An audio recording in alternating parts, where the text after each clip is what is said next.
Bonjour à tous, pour cette nouvelle vidéo, nous allons parler de blockchain et de cybersécurité. La technologie blockchain a été inventée pour transférer de l'argent de manière décentralisée et sans intermédiaire.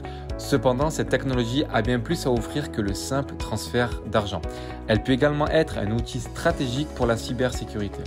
En effet, depuis le début de la pandémie, le nombre d'attaques informatiques ciblant des entreprises et des services a quadruplé. Ainsi, nous pouvons nous demander en quoi la blockchain peut être un nouvel outil pour sécuriser nos systèmes d'information. Mais avant de continuer, il est important de faire un rappel sur la définition d'une blockchain.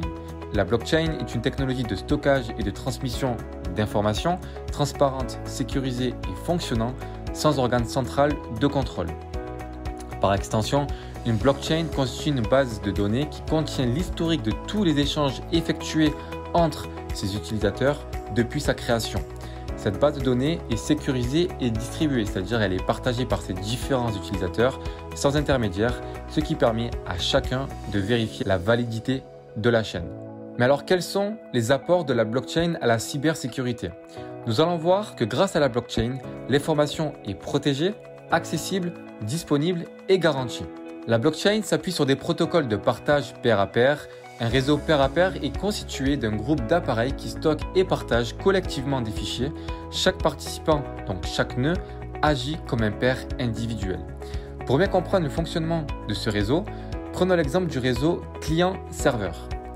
Dans un réseau client-serveur, nous avons d'un côté un ensemble d'ordinateurs qualifiés de clients qui envoient des requêtes, de l'autre côté un serveur qui reçoit les requêtes des clients afin d'y répondre.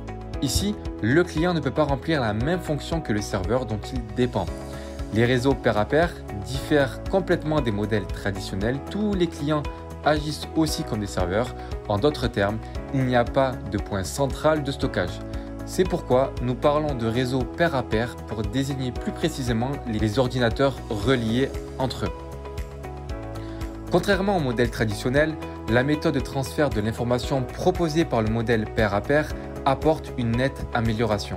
En effet, les données ne sont pas conservées dans un seul point centralisé, ce qui les rend beaucoup moins vulnérables à être piratées, exploitées ou même perdues. Ainsi, l'absence d'un point central de stockage ou même d'un serveur signifie qu'il n'est pas nécessaire d'avoir une autorité dominante et qu'aucune partie ne peut donc contrôler et utiliser le réseau pour faire avancer son propre programme. Par conséquent, l'utilisateur devient le véritable propriétaire de ses données personnelles. Maintenant, nous allons voir pourquoi la blockchain peut remplacer les autorités de certification. Dans l'univers de la cybersécurité, le chiffrement des données repose sur des clés, les Private Keys Infrastructures. Ces clés sont utilisées pour sécuriser l'authentification, le chiffrement des données et les signatures électroniques. Historiquement, le stockage de ces clés est fourni par des autorités de certification.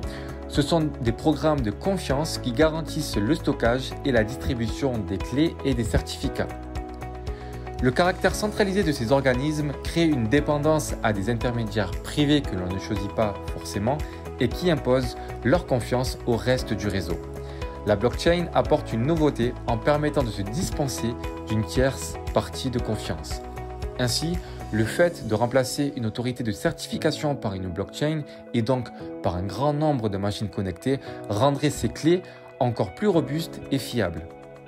Pour conclure, la blockchain répond aux 4 exigences principales de tout dispositif de sécurité, c'est-à-dire la disponibilité, la capacité d'une information à être utilisée à tout moment, l'intégrité qui garantit qu'un document ou une donnée ne soit pas modifié au cours de leur collecte, de leur traitement, de leur stockage et de leur restitution, la confidentialité qui garantit que seuls les utilisateurs habilités ont accès à l'information ou aux documents, et enfin la traçabilité pour être capable de vérifier à tout moment qui est intervenu sur un document, notamment pour sa lecture, sa reproduction, sa modification, son impression ou encore son archivage. Cette vidéo vous est présentée par Meritis.